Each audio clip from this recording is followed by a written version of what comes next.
खुशियाँ गम भी हम मिलकर बांटेंगे, फिर से होगी सपनों की उड़ान। जो साथ दे दे सारा इंडिया, फिर मुस्कुराएगा India. Friends, in my last lectures I was discuss force ratios. Number 1, gross profit ratios. Gross profit upon gross sales multiply 100. Second, net profit ratios. Net profit upon net sales multiply 100. Third ratio, stock turnover ratio, cost of goods sold upon average stock. Fourth number, operating ratio, total expense ratio, cost of goods sold plus operating expense upon net sales multiply 100. तो हमने last lecture में 4 ratio का discussion किया था। इसमें यदि आपको gross profit दिया है तो अच्छा है, नहीं है तो फाइंड आउट करो। ग्रोस प्रॉफिट कैसे फाइंड आउट करते, how to find out gross profit? तो sales minus cost of good sold, so you have a gross profit. When you have a not cost of goods sold in your sum, so that time firstly find out the cost of goods sold. How to find out it? Here 2 way of cost of goods sold. Number 1 is that sales minus gross profit. When you will not follow this formula, so that time go to second formula, दूसरी formula पे चले जाइए। Cost of goods sold is equal to opening stock plus purchase expense minus closing stock. Is it clear? Net sales means what? Sales minus sales return यदि दिया हो तो minus करो। Net profit के बारे में बोला था। नेट प्रॉफिट इसका मतलब है PAT, प्रॉफिट आफ्टर टैक्स, यानी टैक्स माइनस करने के बाद जो आता है उसको बोलते हैं PAT। आपको सम्स में EBIT दिया हो, earning before interest and tax, तो इसमें से इंटरेस्ट को माइनस करो तो आपको मिल जाएगा EBT, अर्निंग बिफोर टैक्स। इसमें से टैक्स को माइनस करो तो आपको मिल जाएगा PAT, प्रॉफिट आफ्टर टैक्स। कई बार सम्स में आपको EBT देते हैं तो डायरेक्ट टैक्स माइनस कर दो तो आपको मिल जाएगा PAT। Understand?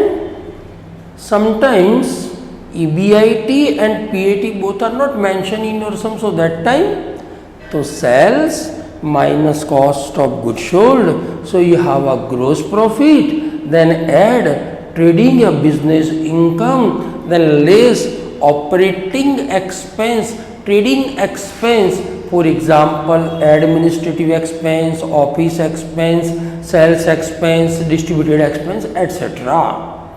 So you have a EBIT, then minus I, so EBT, then minus T, so you have a PAT. I का मतलब है interest. Here 2 item interests are considered. Number 1 is that debenture interest and taken loan interest. Tax percentage are mentioned in your sum, so that time you consider it, otherwise no. Is it clear? Okay. In this ratio, in this chapter, you are not consider the non-trading items. For example, share transfer fee.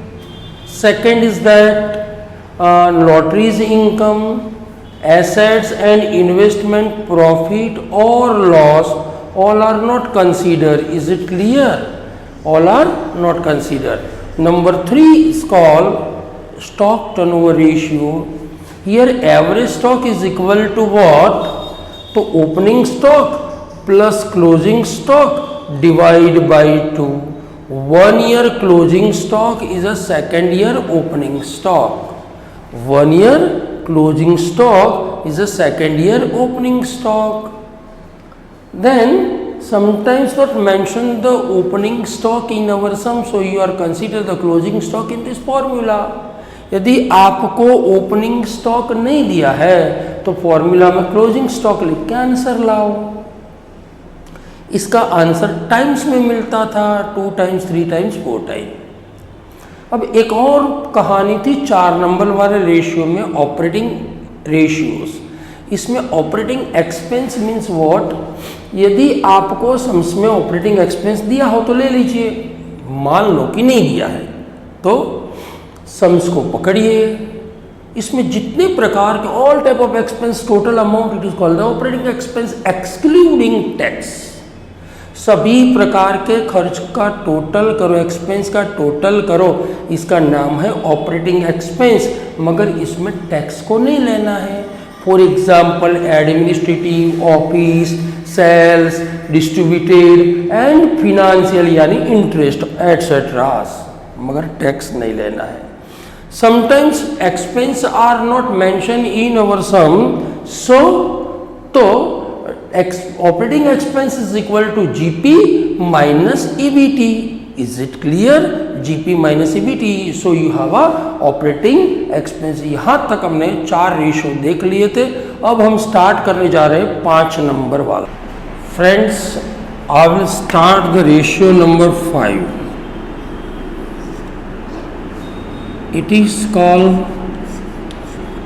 Current ratio.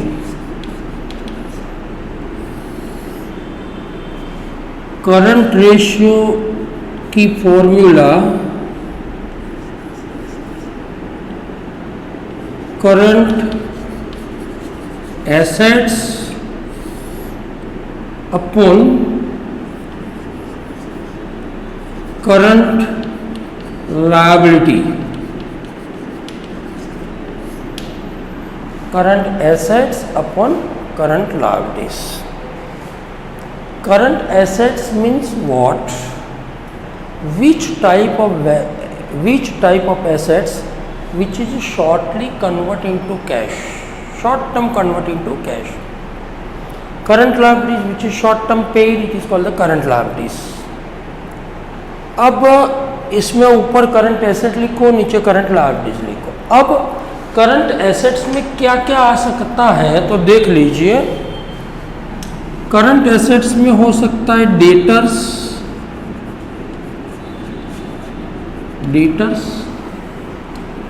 Bills receivable, next cash, bank balance, next closing stock, next loose tools, next investment, but your mention T means temporary investment. यदि काम चलाऊ investment है तो वो लिखना है. Next इसके बाद होता है आउटस्टैंडिंग इनकम, जो मिलने की बाकी है वो. नेक्स्ट प्रीपेड एक्सपेंसेस, ये सब आता है. इसके अलावा और कुछ तैयार करने की ज़रूरत नहीं है. डेटर्स होता है, बिल्स रिसीवेबल होता है, कैश होता है, बैंक बैलेंस होता है, क्लोजिंग स्टॉक होता है, लूज टूल्स यानी छुट्टा औजारों से, इन्वेस्टमेंट यदि टेम्परली हो तो ही लिखना है. नेक्स्ट आउटस्टैंडिंग इनकम, जो मिलने की बाकी इनकम है वो लिखनी है. प्रीपेड एक्सपेंस लिखना है. इसके अलावा कुछ लिखना नहीं है. ये दिया हो तो इसका टोटल करके लिख दो. Is it clear? इसमें एक लफ्ज है closing stock. It is very IMP for you. Closing stock, closing stock, closing stock, closing stock. Is it clear? अब क्वेश्चन होगा कि करंट लायबिलिटीज में क्या क्या आ सकता है. तो देखिए जी भैया, इसमें हो सकता है सबसे पहले क्रेडिटर्स, एक हो गया creditors, second bills payable, third is a BOD bank overdraft, outstanding expenses paid करना जो बाकी है वो, next income received in advance, advance में यदि कोई इनकम मिली है तो वो, टैक्स प्रोविजन, टैक्स की प्रोविजन है तो वो लिखनी है, नेक्स्ट प्रोविडेंट फंड हो सकता है, वर्कमैन प्रॉफिट शेयरिंग फंड हो सकता है, प्रपोज डिविडेंड हो सकता है, प्रपोज डिविडेंड, इसमें भी ओनली प्रेफरेंस का हो सकता है, इक्विटी का नहीं। ये सबका टोटल करो तो हो सकती है करंट लायबिलिटीज। इसमें बीओडी पर मैं राउंड कर रहा हूं, बीओडी। तो debtors, bills receivable, cash, bank balance, closing stock, loose tools, छूटा औजार, investment temporarily, outstanding income, prepaid expenses. Current liabilities में creditors, bills payable, BOD, bank overdraft, outstanding expense, income received in advance, tax provision, provident fund, workman profit sharing fund, propose dividend, वो भी only preference. ये सब में से जो जो दिया इसका टोटल करके यहाँ लिख दो तो आपका आंसर पूरा हो जाएगा। Is it clear? अब यदि इन्वेस्टमेंट के बारे में समझ लो, when mention the only investment words in your sum, so it is a fixed assets, but mention temporary investment word, so it is a current assets. Is it clear? Investment, fixed assets, only temporary investment, yes, it is called the current assets. Is it clear? For example मान लो कि यह लिख दिया है भैया 5 लाख रुपया ऊपर लिखा है, इसका टोटल आ गया। सपोज जो जो इसका टोटल कर दे, हो तो करना, नहीं हो तो नहीं लिखना। नीचे लिख देते करंट लायबिलिटी, जो जो इसका टोटल कर दिया 1 लाख रुपीज आ गया, तो आंसर आया 5। ये 5 आया, 5 आया तो इसके पीछे लगाना /1, 5:1। इसका मतलब क्या है कि 5 जो है वो करंट एसेट्स है और 1 है वो करंट लायबिलिटीज है। जो ये रेशियो इंक्रीज होता हो तो it is a good, because the ratios give information what a working condition of the company, what a current condition of the company. ये रेशियो वर्किंग या करंट कंडीशन या liquid condition company की बताता है।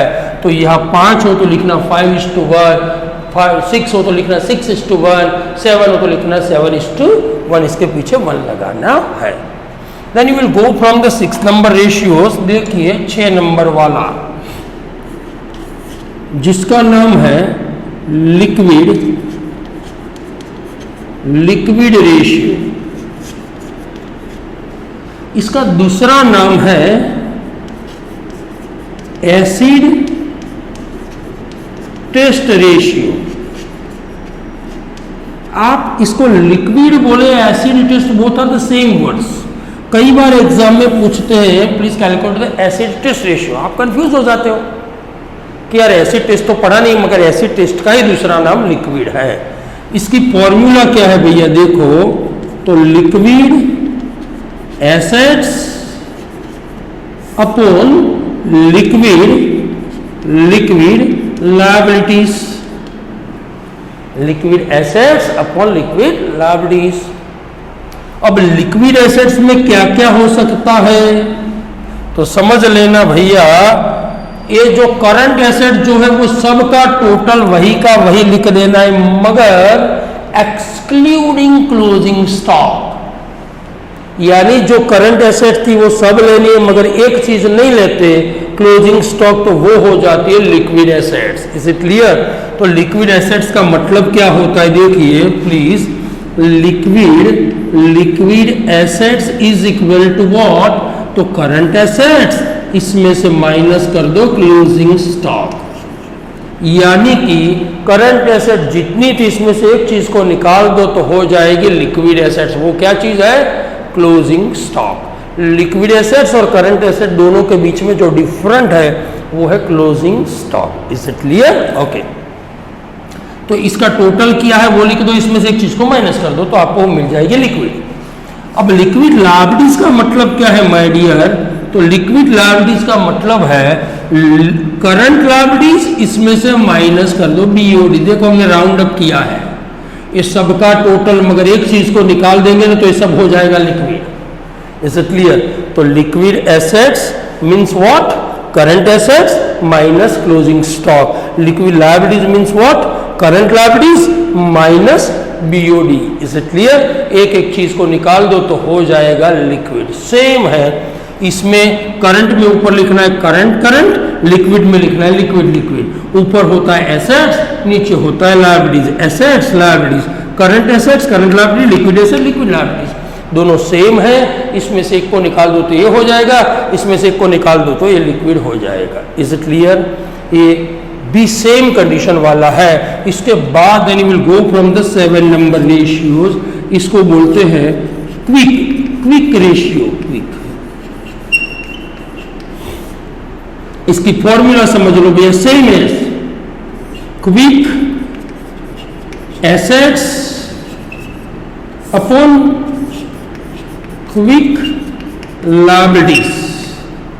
Quick assets upon quick liabilities, जो current assets current liability, liquid asset liquid liabilities, quick assets. Quick का मतलब है स्पीडी, झड़पी, इमीडिएट। तो क्विक एसेट्स में क्या क्या आ सकता है? तो क्विक एसेट्स में 3 चीज आ सकती है, देखिए only 3। Number 1 cash, second bank balance, and third investment वो भी टेम्परली। ये 3 चीज के अलावा क्विक एसेट्स में कुछ भी नहीं आ सकता। कैश, बैंक बैलेंस और टेम्परली इन्वेस्टमेंट, काम चलाओ इन्वेस्टमेंट लिखना है। तो आपका क्वेश्चन होगा सर क्विक लायबिलिटीज में क्या क्या आ सकता है? तो क्विक लायबिलिटीज का ही दूसरा नाम लिक्विड लायबिलिटीज है। Both are same. तो लिक्विड लायबिलिटीज लिखो या क्विक लायबिलिटी लिखो, बोथ आर सेम। इसमें सब में आंसर क्या आ सकता है? देखो यहां लिखा है 2 lakhs, नीचे लिखा है 1 lakhs, तो इसका आंसर आएगा 2। तो इसके पीछे लगाना है 2:1। फॉर एग्जाम्पल यहाँ भी जो आंसर आता है, मान लो 5 आया तो 5:1 लगाना है। Is it clear? ये सभी रेशियो कंपनी की liquid condition, quick condition, acid test condition, working condition, current condition बताते हैं। ये इंक्रीज हो तो अच्छा है क्योंकि इसकी एसेट्स अच्छी है। तो ये हो गए। सबसे पहले इसमें सब लिखो, एक को निकाल दो तो हो जाएगा लिक्विड, इसमें से एक को निकाल दो तो हो जाएगा लिक्विड। इसमें 3 चीजें लेनी है, कैश, बैंक और इन्वेस्टमेंट टेम्परली। और इस लिक्विड लायबिलिटीज का ही दूसरा नाम है quick liability. Both are the same words. तो हमने और 3 रेशियो देख लिए। अब हम जा रहे हैं 8 नंबर वाले रेशियो पर। लेट्स कम 8 नंबर वाला रेशियो समझिए।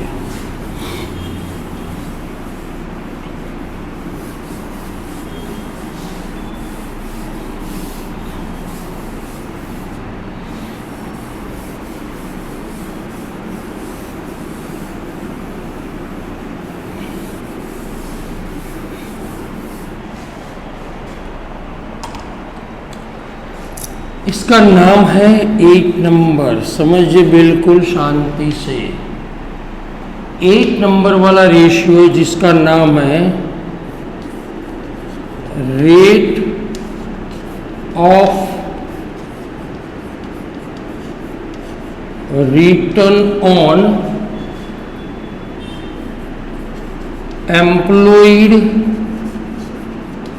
Capital rate of return on employed capital या कैपिटल एम्प्लॉयड चलता है। इसकी formula EBIT upon employed capital multiply 100। Is it clear? अब देखिए ये रेशियो क्या बताता है कि आपने जो टोटल इन्वेस्टमेंट किया है कंपनी में उस पर आपको रिटर्न, प्रॉफिट, इनकम क्या मिलती है, कितने परसेंट रिटर्न मिलता है, कितने परसेंट प्रॉफिट मिलता है, वो बताता है। अब इसमें परसेंटेज है इसलिए 100 से मल्टीप्लाई करना है। Number 1 is over. सेकेंड हमने पढ़ लिया EBIT डियर। EBIT का फुल फॉर्म है earning before interest and tax. आपको सम्स में दिया होगा, रेशियो नंबर 2 में हमने देख लिया। Earning before interest and tax, ब्याज और टैक्स के पहले वाला प्रॉफिट। अब एम्प्लॉयड कैपिटल में क्या हो सकता है, तो याद करो वो मूवी सत्ते पे सत्ता, यानी कि इसमें 7 आइटम का समावेश होता है। कौन कौन सी 7 आइटम्स है, तो देखिए भैया please let's come. 7 item start कर रहा हूं मैं। Employed capital, employed capital, yes. इसका दूसरा नाम है लॉन्ग टर्म फंड्स। गुजराती था रोकायली मूडी, लांबा गाळाना भंडोळ, એવું થાય। इसमें 7 आइटम आती है। Number 1 equity. इक्विटी कैपिटल आपको बैलेंस शीट में कंफर्म दी होगी, कॉपी करो। इसके अंदर प्लस करो प्रेफरेंस कैपिटल, यदि आपको बैलेंस शीट में दी हो तो लिखो, नहीं हो तो जाने दो। Third number share premium. Share premium यदि आपको दिया हो तो लिखो, नहीं हो तो जाने दो। शेयर प्रीमियम का दूसरा नाम है सिक्योरिटी प्रीमियम, हो तो लिखना है। फोर्थ नंबर वाला है दुनिया का कोई भी रिजर्व दिया हो, रिजर्व यानी कि general reserve, capital reserve, workman composition funds, ऐसा कोई भी रिजर्व दिया हो तो लिख दो। Then 5 number P&L account, credit balance, credit CR लिखा है मैंने, क्रेडिट बैलेंस यानी कि आपको प्रॉफिट एंड लॉस अकाउंट का बैलेंस दिया है, बोले हाँ। देखो बैलेंस शीट में लायबिलिटी साइड है, हाँ, तो वो क्रेडिट है, वो प्रॉफिट है। मगर एसेट साइड है, हाँ, तो वो लॉस है, डेबिट बैलेंस है। तो क्रेडिट बैलेंस हो तो लिखना। कई बार आपको P&L अकाउंट लिखा होता है, not clarification it is a debit और credit balance, so that time तो आपको ऑलवेज इसको क्रेडिट ही मानना है, पॉजिटिव थिंकिंग है, प्रॉफिट ही मानना है। तो 5 आइटम्स। मालिक जो है वो 2 प्रकार के शेयर होल्डर होते, ओनर 2 प्रकार के होते हैं इक्विटी और प्रेफरेंस कंपनी में, तो वो दोनों अपनी कैपिटल लाएंगे। इसके बाद share premium additional part of the capital, then the reserve, then the profit जो होगा वो सब इन्वेस्ट करेंगे। इसके बाद यदि पैसे की जरूरत होगी कंपनी में, सो that time issued the debentures, तो वो लोग क्या करेंगे, तो डिबेंचर इश्यू करेंगे, debenture. Is it clear? Debenture issue करेंगे। यदि अभी भी पैसे की जरूरत होगी तो वो लोग लोन लेंगे, टेकन द लोन। ये 7 आइटम है, दोनों बोरोड कैपिटल है, बाहर से लिए हुए पैसे हो, ये अपने पैसे हैं, इसका टोटल है। इसमें से एक चीज को आपको माइनस करना है माय डियर, इसमें से एक चीज माइनस करनी है जिसका नाम है फिक्टिशियस एसेट्स। फिक्टिशियस यानी अवास्तविक मिलकत, which is not real assets, वो रियल एसेट नहीं है। अब क्वेश्चन आएगा कि फिक्टिशियस एसेट्स मीन्स व्हाट, तो which type of assets which is not real assets. तो आपका क्वेश्चन होगा कि रियल एसेट नहीं है तो क्या है, तो 1956 the companies act under section 50 says it is called the capital expenditures. वो कैपिटल एक्सपेंडिचर है, इसलिए यदि कैपिटल का टोटल करो टेकन द कैपिटल, तो इसके अंदर से कैपिटल का एक्सपेंस माइनस करेंगे तो ही मालूम पड़ेगा कि इतना नेट टोटल इन्वेस्टमेंट कंपनी में हुआ है। इसलिए हमें फिक्टिशियस एसेट्स को माइनस करना है। तो 7 आइटम समझ लीजिए, एक equity capital, preference capital, share premium, reserve, P&L account का क्रेडिट बैलेंस 7 हो गया, 5 हो गया, दूसरी 2 डिबेंचर्स और टेकन द लोन, ये दोनों बोरोड कैपिटल, बाहर से लिए हुए पैसे अपने मालिक के हैं, और इस 7 में से एक को माइनस कर दो जिसका नाम है फिक्टिशियस एसेट्स। अब क्वेश्चन होगा कि फिक्टिशियस एसेट्स में क्या क्या आ सकता है, तो फिक्टिशियस एसेट्स में प्लीज, फिक्टिशियस एसेट्स इसमें क्या क्या आ सकता है, तो एक है प्रिलिमिनरी एक्सपेंस, समझना प्रिलिमिनरी एक्सपेंस। सेकंड है share debentures discount, share debenture का डिस्काउंट हो तो वो आएगा। थर्ड है अंडर राइटिंग कमीशन होगा, अंडर राइटिंग कमीशन वो भी होगा। नेक्स्ट होगा advertisement suspense account, suspense account होगा तो वो होगा। फिर से preliminary expense, share debenture discount, under writing commission, advertisement suspense account and then P&L account का डेबिट बैलेंस होगा, DR हो तो। ये आइटम्स दी हो सम्स में बैलेंस शीट में एसेट साइड होगी, यदि हो तो इसमें से माइनस करना, नॉर्मली प्रिलिमिनरी पूछते हैं। तो यदि प्रिलिमिनरी एक्सपेंस दिया हो, शेयर डिबेंचर डिस्काउंट हो, अंडर राइटिंग कमीशन हो, एडवर्टाइजमेंट सस्पेंस अकाउंट या P&L अकाउंट डेबिट बैलेंस हो, तो इस सब का नाम है फिक्टिशियस एसेट्स। तो ये सभी का टोटल करके माइनस कर देना है। Is it clear? ये सब माइनस कर दो तो आपका आंसर आ जाएगा। For example listen to me, मैं यहाँ लिख रहा हूँ भैया प्लीज, ईयर 10,000 नीचे लिखा है 1 लाख मल्टीप्लाई 10, तो उसको उड़ाओ तो आंसर हो गया 10%। इसका मतलब क्या है समझ लीजिए कि जो हमने टोटल इन्वेस्टमेंट, हमारे अपने पैसे ये 5 अपने हैं और बाहर से लाए हुए 2 है बोरोड है, ये सब जो बिजनेस में इन्वेस्ट किया उस पर हमें प्रॉफिट मिलता है 10%। यानी कि ये रेशियो बताता है कि what a total profit on total investment, total investment पर टोटल प्रॉफिट क्या होता है, यानी EBIT क्या होता है वो बताता है। When the ratios increase so it is good because it is a profit ratios, return ratio, so it is a very good ratio. Is it clear? Then I will go from the 9 number ratios. Then I will start the 9 number ratios, my dear, please. It is called rate of return on shareholders funds, यानी कि share holder का जो total investment है उस पर कितने % profit होता है वो। This ratio is concern with the total investment, here the owner capital and borrowed capital both. In this ratios only owner Capitals, how many % profit on owner capital. Share holder funds का दूसरा नाम है owner funds, तीसरा नाम है proprietor fund, चौथा नाम है नेट वर्थ, वर्थ यानी मूल्य। तो इसकी फॉर्मूला क्या है समझ लीजिए, PAT upon share holder funds into 100।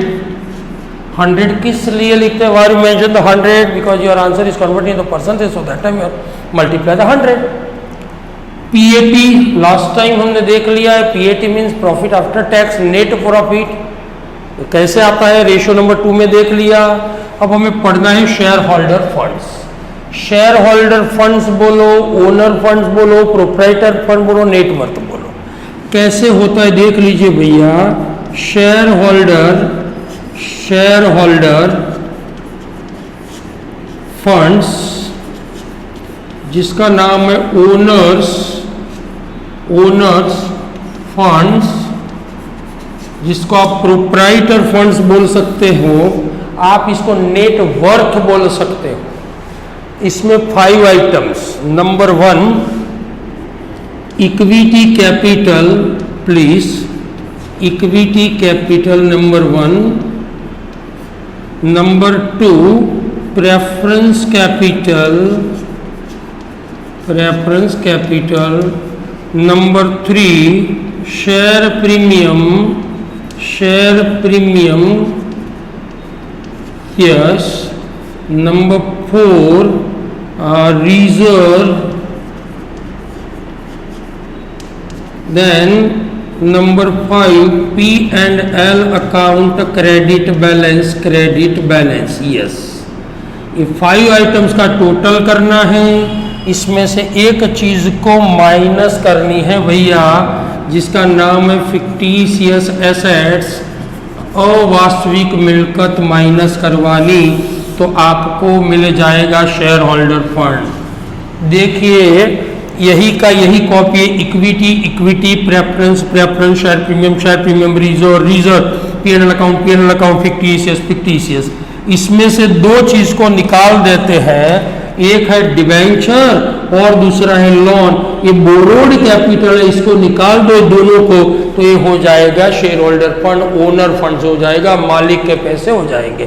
तो इसमें 7 आइटम्स होती है, इसमें से दोनों को निकाल दो तो आपको मिल जाएगा ओनर फंड। इसमें 5 होता है, 7 होता है और 5 होता है। फिक्टिशियस एसेट्स के बारे में हमने पढ़ लिया। फॉर एग्जाम्पल इसका आंसर आया मान लो 8%। तो क्या बताता है कि शेयर होल्डर के total investment, share holder investment पर how many percent profit? 8% profit है। When the ratios increase so it is good.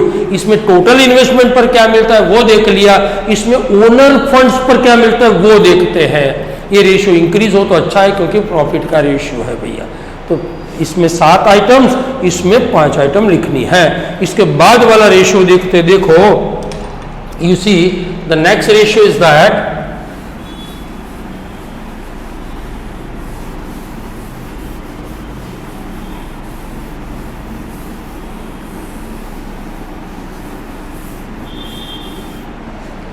next ratio number 10, इसका नाम है rate of return on equity share holder funds. ये जो है पहले वाला देख लिया टोटल इन्वेस्टमेंट पर रेट ऑफ रिटर्न, इसमें देख लिया शेयर होल्डर फंड्स पर रेट ऑफ रिटर्न, इसमें ओनली इक्विटी शेयर होल्डर। देखो शेयर होल्डर में दोनों चीज आती है, इक्विटी एंड प्रेफरेंस बोथ। इसमें इक्विटी और preference both, but in that case you are only consider the equity share holder funds. तो what a formula, PAT minus preference dividend upon equity share holder funds multiply 100। चलो PAT तो हमने देख लिया, yes. आगे देखा था वही का वही।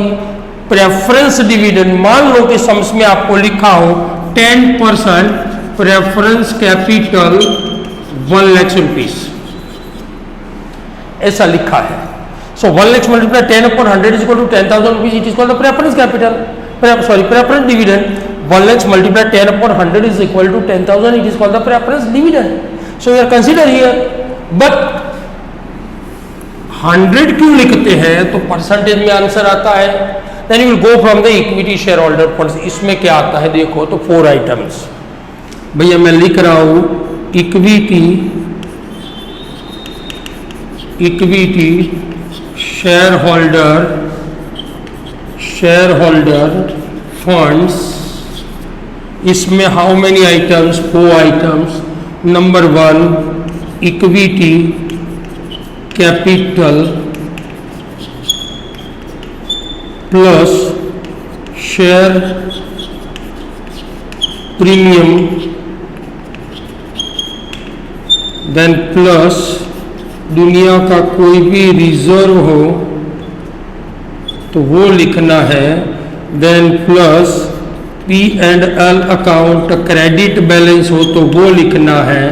ये 4 आइटम लिखनी है, इसमें से माइनस करना है फिक्टिशियस एसेट्स, वो माइनस कर दो तो आपको मिल जाएगा आंसर यस। तो सबसे पहले टोटल एम्प्लॉयड कैपिटल में 7 आइटम थी, इसमें से डिवेंचर और लोन दोनों को निकाल दिया तो 5 आइटम में हो गया शेयर होल्डर फंड। इसमें से ये प्रेफरेंस कैपिटल को निकाल दो तो ये हो जाएगा, देखो equity, share premium, reserve, PNL account, fictitious, इसमें से प्रेफरेंस को निकाल दो तो हो जाएगा इक्विटी शेयर होल्डर फंड्स। ये क्या बताता है कि only equity share holder funds पर what are rate of return, क्या परसेंटेज प्रॉफिट होता है वो बताता है। इंक्रीज हो तो अच्छा है क्योंकि प्रॉफिट का है। तो 3 देखा, इसमें टोटल इन्वेस्टमेंट पर what are rate of return, employed capital यानी total investment in the business, owner and both. Second, only owner funds पर what are rate of returns, and third is that only equity share holder funds पर what are rate of return. ये देख लिया। अब हम जा रहे भैया नेक्स्ट रेशियो पर। देखो इसका नाम है rate of return on equity capital, rate of return on equity capital. Is it clear? तो रेशियो नंबर 11 है हमारा rate of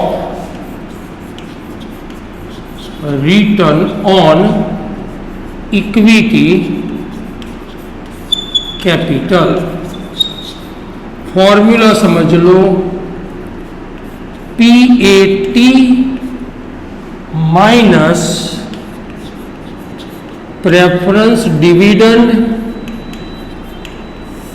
upon equity capital into 100। चलो 100 मालूम है, यही का यही देखो ये सेम है, तू और तू सभी सेम है।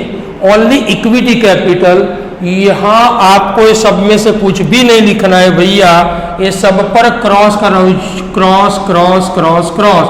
ओनली क्या लिखना है तो इक्विटी कैपिटल लिखना है। तो हमने 4 देख लिया। Rate of return on employed capital 7 items, rate of return on share holder funds 5 items, rate of return on equity shareholder fund 4 items, and rate of return on equity capital 1 item. 7 5 4 1 1 4 5 7 में से debenture और loan निकाल दो तो 5 हो गए, इसमें से प्रेफरेंस को निकाल दो तो 4 हो गए, सब निकाल दो तो इक्विटी कैपिटल हो गई। टोटल बाहर से और अपने पैसे पर क्या मिला वो देख लिया, ओनर के फंड्स पर व्हाट आर रिटर्न वो देख लिया, इसके बाद देख लिया only equity share holder investment पर क्या मिलता है वो देख लिया, इसके बाद ओनली इक्विटी कैपिटल पर रेट ऑफ रिटर्न क्या है वो देख लिया। ये चारों ratio is very IMP for you. देखो सब में ऊपर क्या लिखा जाता है तो पहले में EBIT लिखते हैं, दूसरे में PAT, तीसरे में PAT माइनस प्रेफरेंस डिविडेंड, चौथे में PAT माइनस प्रेफरेंस डिविडेंड। तो EBIT PAT minus preference dividend, PAT minus preference dividend. नीचे क्या लिखना है तो सबसे पहले employed capital, share holder funds, equity share holder funds और इक्विटी कैपिटल लिख दो। Is it clear? तो फिर से बोल रहा हूँ, फॉर्मूला में ऊपर क्या लिखते थे तो EBIT PAT minus preference, PAT minus preference. नीचे क्या employed capital, share holder funds, equity share holder funds और इक्विटी कैपिटल 100 लिख दो तो आंसर मिल जाएगा। Is it clear? अब हम जा रहे हैं नेक्स्ट रेशियो पर, नेक्स्ट रेशियो तरफ जा। My dear 12 number ratio, it is called the डेब्ट इक्विटी रेशियो। फॉर्मूला समझ लो, लॉन्ग टर्म